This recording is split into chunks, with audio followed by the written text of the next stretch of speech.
किसानों के मसीहा चौधरी चरण सिंह जी को भारत रत्न देश का सर्वोच्च सम्मान समर्पित करने का जो काम हुआ, उस पर भी आप सबको कमल का बटन दबा करके मोदी जी को धन्यवाद करने का काम करना है। लेकिन एक गरीबों के देवता कर्पूरी ठाकुर जी, जिन्होंने सामाजिक न्याय की नींव डालने का काम किया, बिहार के मुख्यमंत्री के रूप में उनको भी भारत रत्न का देश का सर्वोच्च सम्मान माननीय नरेंद्र मोदी जी की सरकार ने देने का काम किया है कि आदि पिछड़ों का जो सम्मान है वो बहुत बड़ा सम्मान है। उसके लिए भी माननीय प्रधानमंत्री मोदी जी का धन्यवाद करना है और कमल का फूल खिला करके करना है। मैं यहां पर आप सब लोगों से यहां सामने मुझे पता चला इंडी गठबंधन प्रत्याशी के रूप में समाजवादी पार्टी लड़ रही है। समाजवादी पार्टी के शासनकाल को याद करिएगा, जब हमें कहना पड़ता था कि अगर आप 2017 में भाजपा का कमल खिलाएंगे तो गुंडागर्दी नहीं रहेगी, अमन चैन का शासन होगा, जेल के अंदर गुंडे अपराधी माफिया दंगाई होंगे, इतना सख्त प्रशासन होगा। वो हमने करके दिखाया कि नहीं दिखाया, बताओ। दोनों आज मैं बताइए, गुंडे अपराधी इस समय डर रहे हैं कि आम आदमी डर रहा है? अपराधियों में डर होना चाहिए या डर? भारतीय जनता पार्टी का अगर आपने कमल नहीं खिलाया होता कि ये सुशासन, ये सुरक्षा, ये विकास कागज में तो देखने को मिलता, धरातल पे देखने को नहीं मिलता। मैं आप सब लोगों को आज यहां में अगर अपने मुझसे समाजवादी पार्टी वाले बड़े नाराज रहते और उनकी नाराजगी का कारण यह है कि 2017 में अगर केशव प्रसाद मौर्य भारतीय जनता पार्टी के अध्यक्ष के रूप में नहीं आता तो उनकी सल्तनत कायम रहती। लेकिन 2017 में भारतीय जनता पार्टी ने मुझे उत्तर प्रदेश का अध्यक्ष का दायित्व दिया। इनके खिलाफ हम सब लोग जो मंच पर हैं, कई लोग हमारे नए साथी हैं, पुराने साथी सब मिल करके लड़े और उत्तर प्रदेश की विधानसभा में 325 विधायक जिता करके आप सबने उत्तर प्रदेश में भी कमल खिला करके डबल इंजन की सरकार बना दिया। इसके लिए मैं आपको अभिनंदन देना चाहता हूं। इसलिए सपा वाले चूंकि सत्ता में थे, गुंडागर्दी कर रहे थे, अपराध कर रहे थे, दंगे करवा रहे थे, जमीनों पर कब्जा कर रहे थे, मकानों दुकानों पर कब्जा कर रहे थे। कोई पीड़ित व्यक्ति अगर थाने में शिकायत लेकर के चला जाए तो पीड़ित के खिलाफ कार्रवाई होती थी, पीड़ित करने वाले के खिलाफ कार्रवाई नहीं होती थी।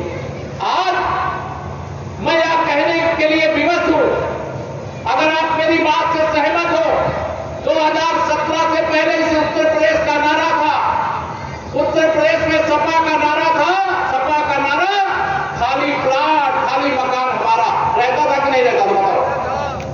और मैं कहा करता हूं, जिस गाड़ी में सपा का झंडा उस समय रहता था, उस गाड़ी में निश्चित तौर से गुंडा ही बैठा होता था, अपराधी ही बैठा होता था, माफिया ही बैठा होता था।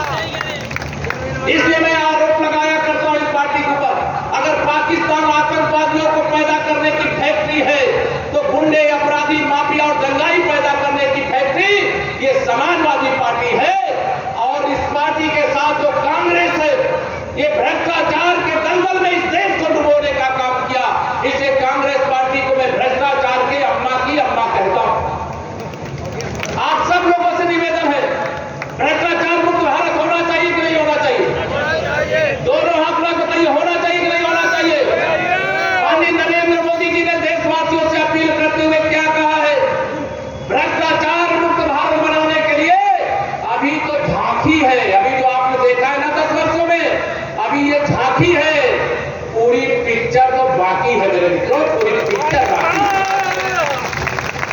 इन अपराधियों को, इन माफियाओं को, इन गुंडों को, इन भ्रष्टाचारियों को उल्टा लटका करके सीधा करने का काम तो शुरू हो गया है, लेकिन अभी जो सुधारने के लिए अभी बाकी है, देश को लूटा है भाई। 10 साल मनमोहन सिंह जी की अगुवाई में केंद्र में सरकार थी, श्री राहुल गांधी जी सुपर पीएम थे, ये सपा बसपा वाले बैसाखी लगा करके खड़े थे और सपा बसपा वाले जो बैसाखी लगा के खड़े थे,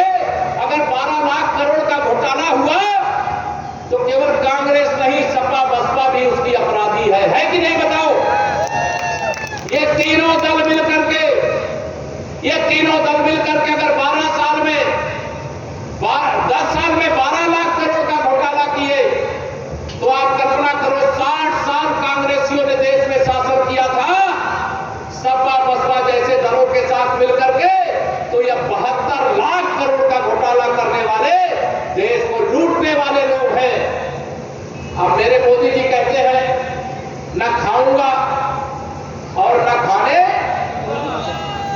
और जिसने खाया है पाई पाई वसूल करके गरीब की भलाई में, देश की भलाई में, किसान की भलाई में, नौजवान की भलाई में और हमारी माताओं बहनों की भलाई में लगा देने का काम करूंगा।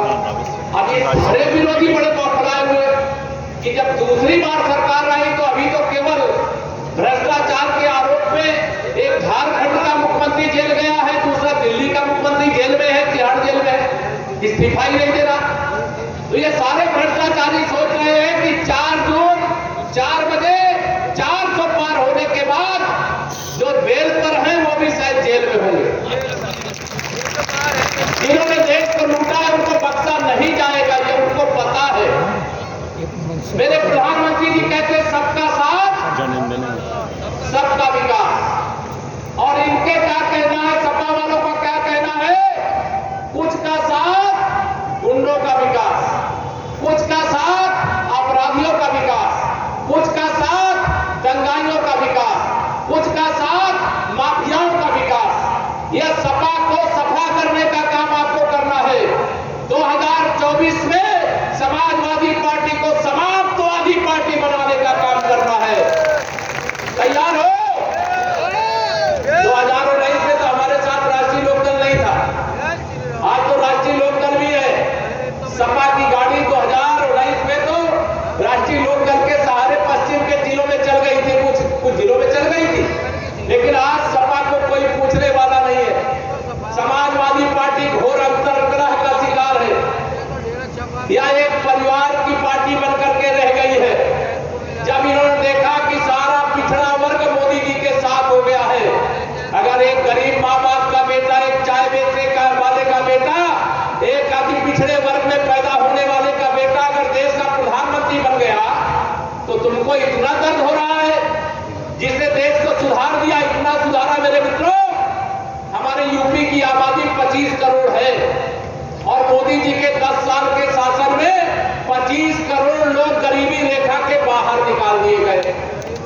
अब वो अमीरी के द्वार पर उनका दस्तखत हो गया है, ये मेरे मोदी जी ने किया है। आप बताइए, शामली में भी हर घर नल से जल पहुंचाने का काम चल रहा है कि नहीं चल रहा? हर घर तक बिजली पहुंच गई कि नहीं पहुंच गई? जो हमारे किसान अन्नदाता हैं उनको किसान सम्मान निधि 2-2 हजार की 3 किस्त मिल रही है कि नहीं मिल रही है?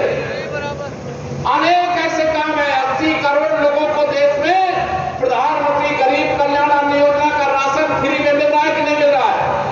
दोनों हाथ लगातार मिल रहा है कि नहीं मिल रहा है?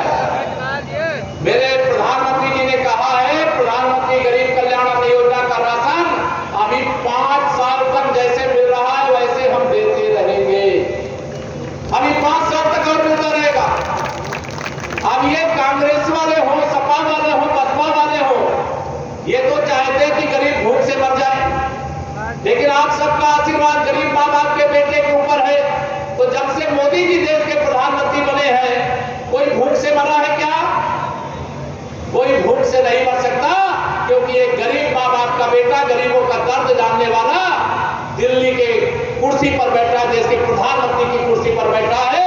वो अपने को प्रधानमंत्री नहीं, प्रधान सेवक कहता है। इसलिए मैं आप सब लोगों को आज यहां पर कहने आया हूं, 2024 का यह लोकसभा चुनाव देश को 5 साल नहीं 100 साल आगे ले जाएगा। 2024 का लोकसभा चुनाव 5वीं अर्थव्यवस्था से तीसरी अर्थव्यवस्था बनाएगा। अब अर्थव्यवस्था में बहुत सारे हमारे लोग नहीं समझते होंगे। दुनिया में जो सबसे ज्यादा पैसा वाले हैं वो पहले नंबर का देश अमेरिका है, दूसरा चीन है, लेकिन चीन के बाद हमारे मोदी जी ने कहा है तीसरे कार्यकाल में हम तीसरी अर्थव्यवस्था यानी तीसरा पैसे वाला देश बनाने का काम करेंगे। अभी अमेरिका विकसित है, जापान विकसित है, फ्रांस विकसित है, तमाम विकसित देश है, लेकिन हमारा देश विकासशील अर्थात गरीब देश है। मेरे मोदी जी ने गारंटी दी है, गारंटी वाली गाड़ी आई थी कि नहीं, आपके यहां आई थी? मेरे मोदी जी ने गारंटी दी है 2047 तक विकसित भारत बनाएंगे। अब यहां भी एक कागज में लिखा हुआ, कई लोगों को, सब जो पढ़े लिखे वो सब समझते होंगे, लेकिन मेरे बहुत सारे ऐसे परिवार हैं, किसान हैं, मेरे साथी हैं, जो बहुत सारे लोग नहीं विकसित भारत का अर्थ समझते होंगे। विकसित भारत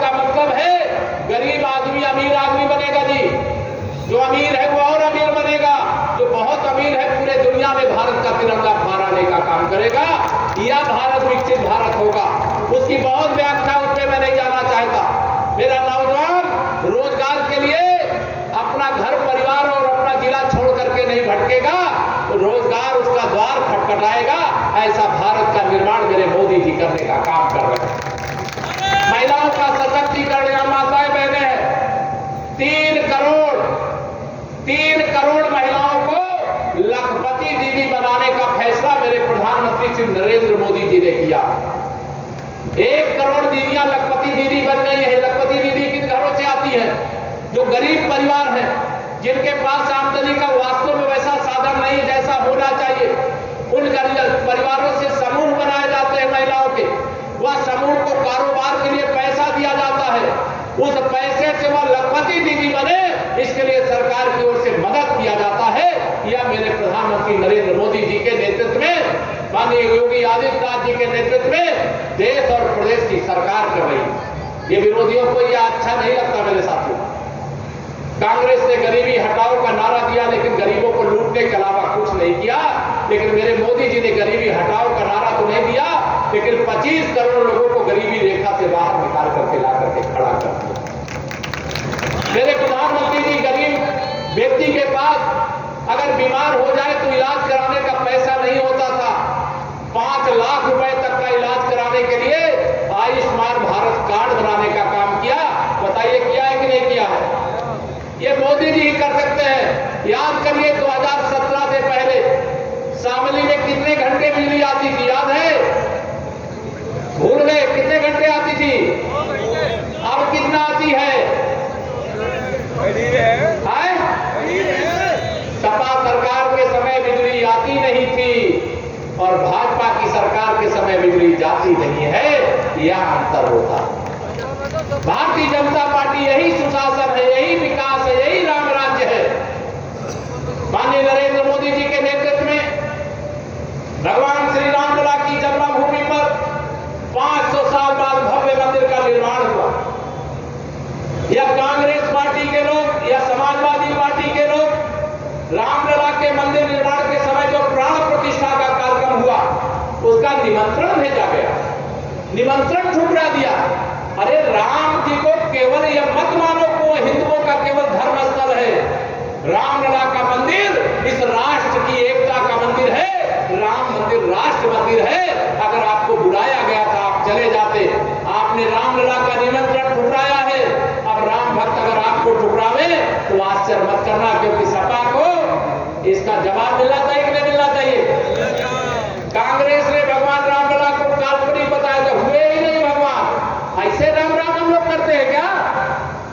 अगर नहीं हुए तो काहे राम राम करते हैं?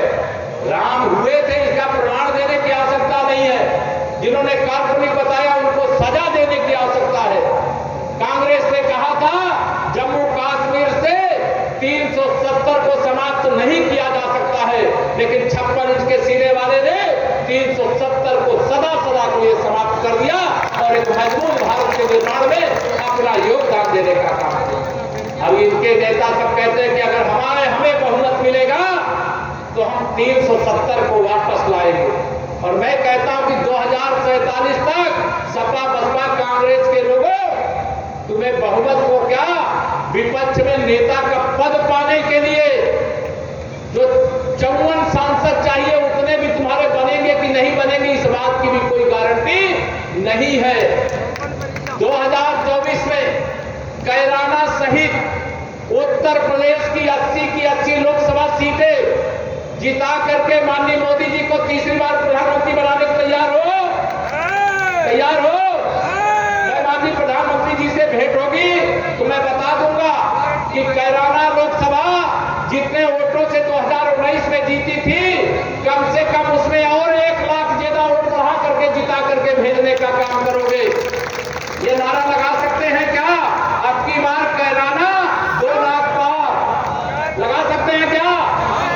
या इसलिए लगाना है कि हम 80 की 80 सीटें यूपी की जीत रहे हैं? आपको बता रहा हूं, सपा वाले, बसपा वाले, कांग्रेस वाले इसीलिए बौखलाए हुए, उनके कार्यकर्ताओं का उत्साह मंद पड़ गया है। कोई उनका कार्यकर्ता निकलता है फील्ड में, वो इस चक्कर में पड़े कि शायद कोई वोट देगा तो ठीक है, अन्यथा जमानत तो जब्त होनी ही है।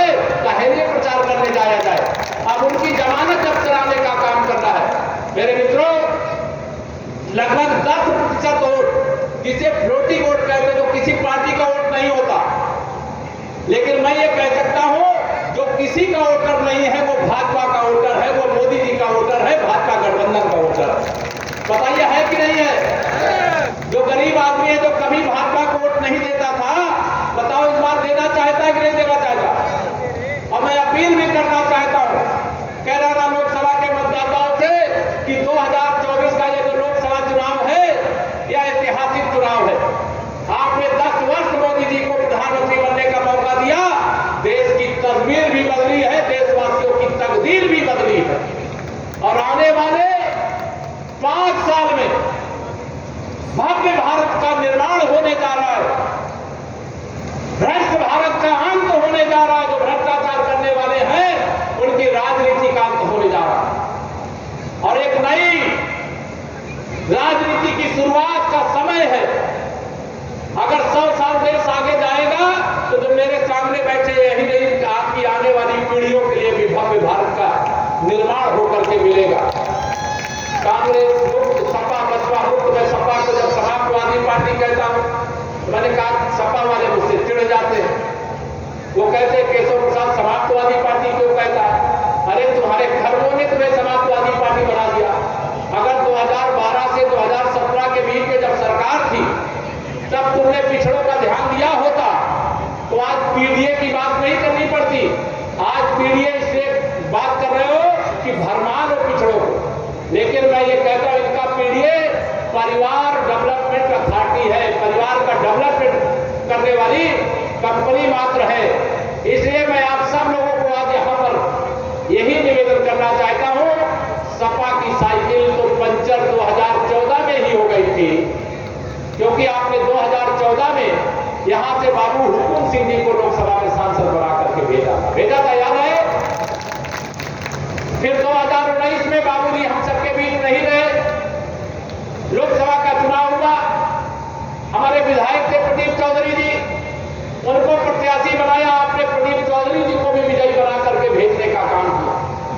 अब 2024 का लोकसभा चुनाव आपके सामने है। 2024 का लोकसभा चुनाव ऐसा चुनाव है जो पहले चरण में हो रहा और पहले चरण के चुनाव में आप सबको आज ये संकल्प लेकर के जाना है।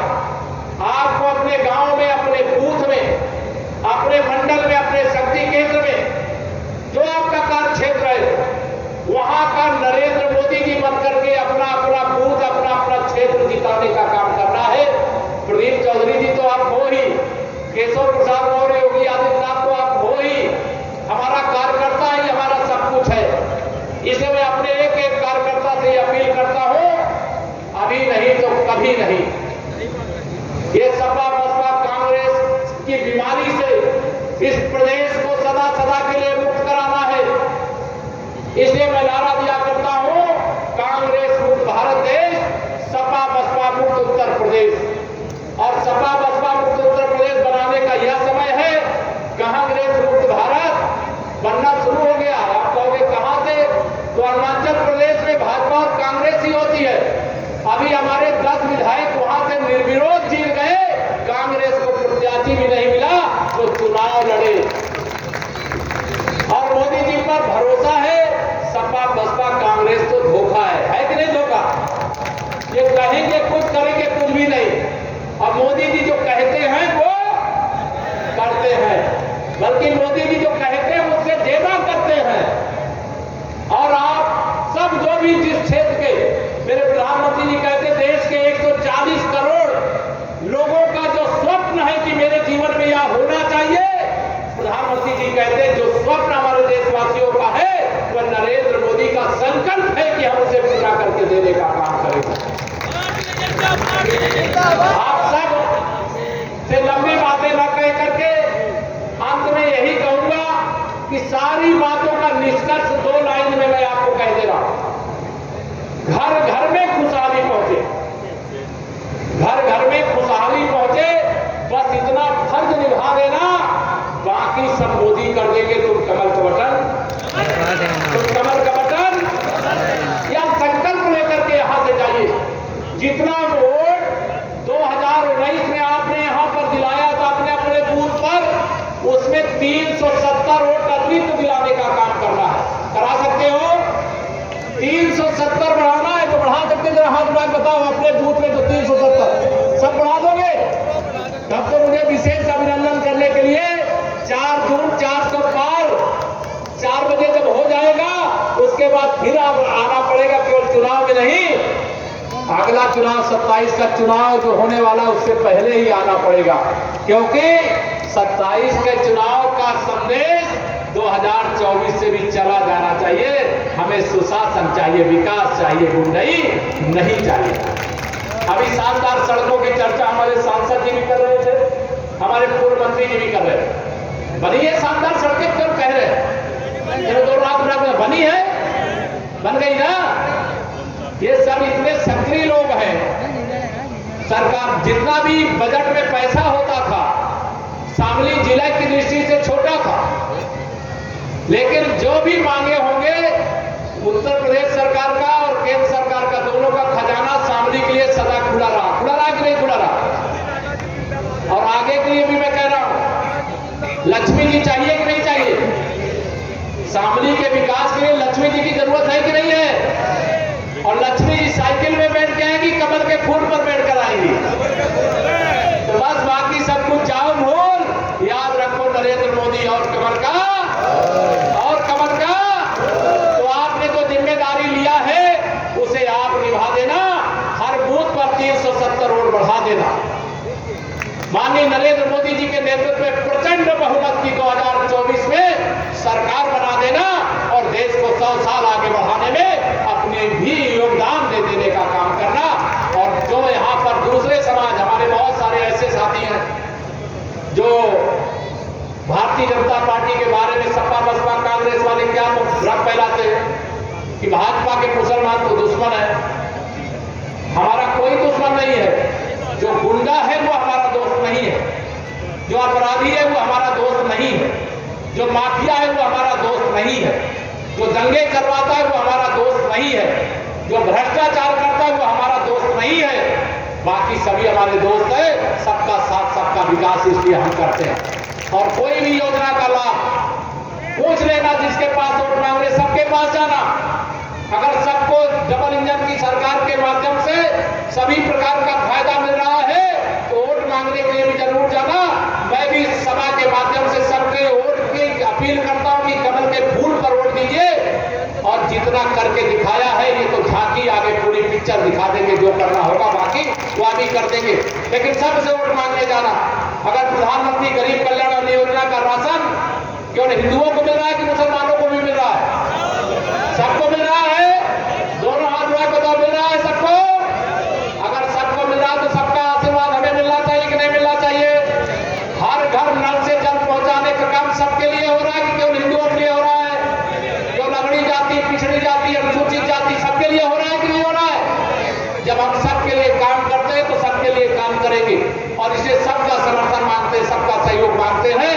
लेकिन हमें गुंडे, अपराधियों, माफियाओं, दंगाइयों, भ्रष्टाचारियों का समर्थन नहीं चाहिए। बाकी सबका समर्थन चाहिए, सबका आशीर्वाद चाहिए। और प्रदीप चौधरी जी को इस आपकी बार 2 लाख पार का संकल्प लेकर के बड़े अंतर से विजयी बना करके भेजने का काम करिए। 4 जून के बाद आप यहां बुलाओगे, यहां आऊंगा। आप लखनऊ आना चाहोगे, दूर पड़ जाता है, लखनऊ आऊंगा। अन्यथा प्रदीप चौधरी जी का सांसद का जो बंगला है बड़ा भारी बंगला है, सब लोग वहां एकत्र हो सकते हो, वहां बुलाओगे, वहां आऊंगा। लेकिन आप सबके बीच में एक बार फिर आकर के 27 के चुनाव से पहले आशीर्वाद लेना चाहूंगा। लेकिन रिकॉर्ड वोटों से कमल खिलाने की अपील कर देता हूं अपनी बाड़ी को विराम। दोनों हाथ उठा करके बोलिए जय श्री राम।